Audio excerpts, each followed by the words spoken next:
welcome to Your California Life. I'm your host, Tracy Sellers, filling in for my good friend Desiree Shepard today. Let's start our day off with a celebration of flavor.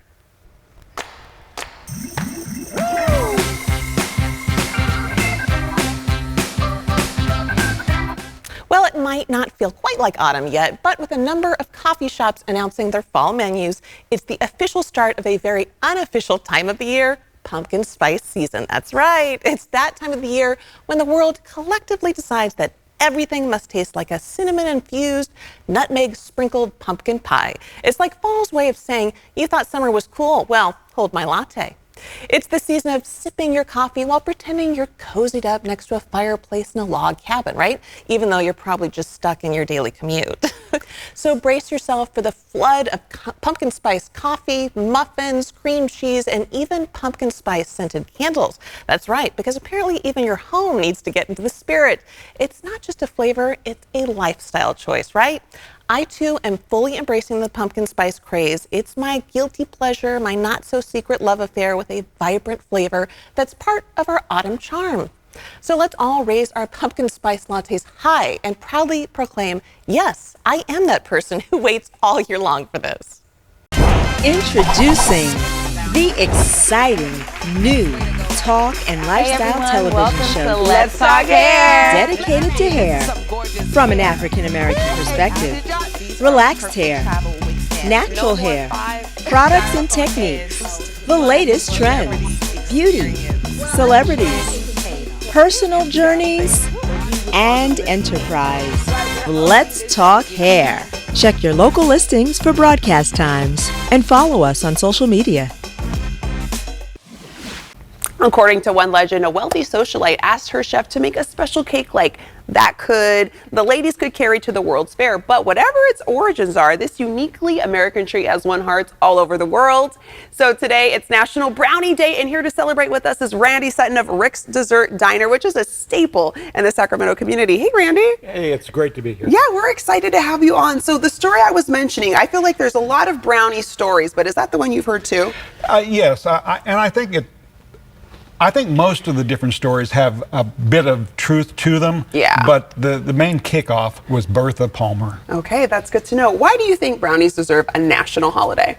Well, because it's one of the very few bakery products that originated in America and spread worldwide. Oh, wow. Okay. I mean, I don't need any excuse to eat brownies whatsoever. And what makes Rick's Dessert Diner brownie so special? Oh, it's because we start with the very top ingredients, Yeah. Mostly locally derived Ghirardelli chocolates. We use more than one type of chocolate in it as well. But starting from the very best gives you the very best in the end. Okay, well, we got a delicious, beautiful spread right here. Can you walk us through it? Yes, we've got mint chocolate brownies. We've got white chocolate macadamia nut brownies. Oh. We have traditional brown brownies. And we have cheesecake zebra brownies. You said cheesecake zebra brownies? Yes. So, Natasha, I have to ask, what was it like meeting Golden Bachelor Gary along with the other ladies searching for love? Oh my goodness. I was so nervous the first night. I didn't know what to expect. I didn't know how he was. I just, got a glimpse of him from television and what I've seen him on television shows. I couldn't find anything out about him on the internet.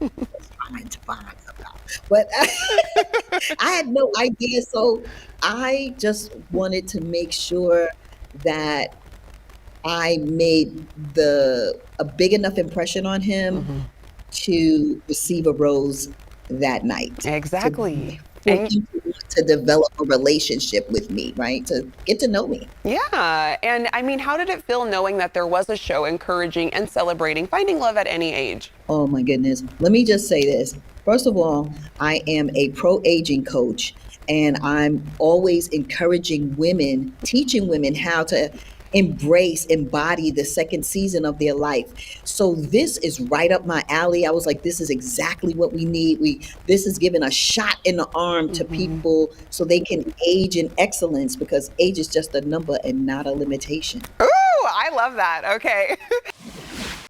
Faking our true emotions to make others happy may not seem like a recipe for authentic happiness, but what if it's required as part of your job or even your relationships? And how do we begin to address it when it is expected, unpaid, and often unseen?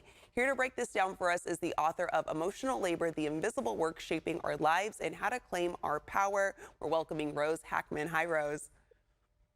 Hi. Hi. Okay, so emotional labor, is it a good thing? Is it a bad thing? Is it in between? What is it? I mean, it's a great thing, but as things stand, it's a form of work that is highly devalued in our society. It's rendered invisible. It's highly feminized, sometimes racialized, in spite of the fact that it should be valued, as you say. It's actually essential to the smooth running of our societies. It's essential to the running of our economy. And it's also so often very clearly at the center of the smooth running of families. Yeah, it's something that we all frequently do. And in your book, you discuss an incident in which you coached a boyfriend through his housewarming. Your mom complimented you about it. Can you explain the ways in which emotional labor can make women feel value and yet undervalued? Right. So we expect women very specifically to provide emotional labor for the group. If we don't provide emotional labor, if we're not putting other people's feelings above our own, we get policed. We get told that we're not being good women. So on the one end, if we do perform that emotional labor, we're going to be told we're doing a great job.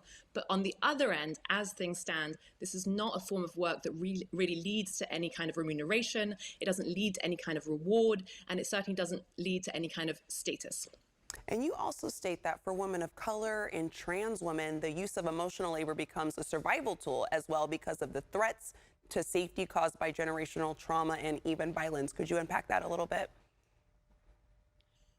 Absolutely. So emotional labor, we think of it as a very gendered performance, but really it's about power. It's about people who are in power who expect people who have less power to provide them with experiences. So if you are a woman of color or a trans woman, you're going to be expected to make other people feel good as a priority. And that ends up being a very, very worrying way in which the system of power reproduces itself.